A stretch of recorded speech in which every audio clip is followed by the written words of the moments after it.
শেখ হাসিনার একটা মন্তব্যে উত্তাল হয়েছিল সারা বাংলাদেশ। পথে নেমেছিল বিক্ষোভকারীরা কোটা আন্দোলনকে সামনে রেখে, কিন্তু সেই আন্দোলন বিশাল রূপ নেয়। সেই আন্দোলনে প্রাণ হারান অনেকেই, সরকারকেও নিতে হয় কড়া পদক্ষেপ। শেষ পর্যন্ত সুপ্রিম কোর্টের রায়ে বিক্ষোভকারী পড়ুয়াদের দাবি মেনে নেওয়া হয়। তারপরেও বিক্ষোভকারীরা থেমে থাকেনি, তারা আবারও পথে নামে বর্তমান বাংলাদেশের প্রধানমন্ত্রী শেখ হাসিনাকে গদিচ্যুত করতে তারা মরিয়া হয়ে ওঠে এবং সফলও হন। শেখ হাসিনা এক প্রকার চাপে পড়েই ইস্তফা দিতে বাধ্য হন প্রধানমন্ত্রী পদ থেকে এবং তিনি সোমবার বাংলাদেশ ছাড়েন এবং ভারতে আশ্রয় নিয়েছেন।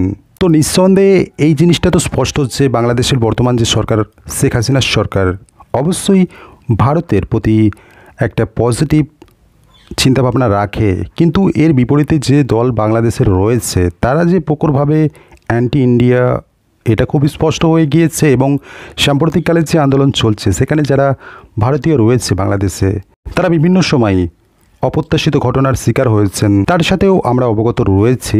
তো প্রতিবেশী দেশে যখন কোনো ঘটনা ঘটে তার প্রভাবটা নিঃসন্দেহে তার পাশে যে দেশ রয়েছে তার উপরও পড়ে, অর্থাৎ স্বাভাবিকভাবেই বাংলাদেশ ভারতের পাশে। আর সর্বপ্রথম যদি বাংলাদেশের কিছু খারাপ প্রভাব পড়ে, সেটা সর্বপ্রথম পড়বে বাংলার ওপর।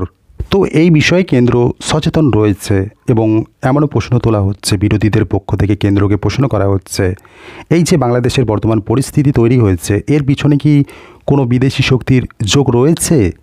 সেক্ষেত্রে কেন্দ্রের তরফে জানানো হচ্ছে, এই যে বাংলাদেশে বর্তমান পরিস্থিতি এর পিছনে হয়তো বিদেশি শক্তির হাত থাকতে পারে, চীনের মতো কোনো বিদেশি শক্তি।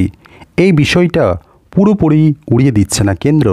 তবে কেন্দ্রের তরফে এমন একটা জিনিস স্পষ্ট করা হয়েছে, শেখ হাসিনা যেহেতু ভারতের শরণাপন্ন হয়েছেন, ভারতে আশ্রয় নিয়েছেন, অতএব তাকে কোনোভাবেই চাপ দেওয়া যাবে না, কোনোভাবেই, যে তিনি কোথায় পরবর্তী তার গন্তব্য হবে, বা তিনি আপাতত ভারতে থাকতে চাইছেন কিনা, বা অন্য কোথাও যাবেন কিনা, বা চলে যেতে হবে, এমন কোনো চাপ দেওয়া যাবে না। এই বিষয়টাই বিদেশমন্ত্রী জয়শঙ্কর জানিয়েছেন।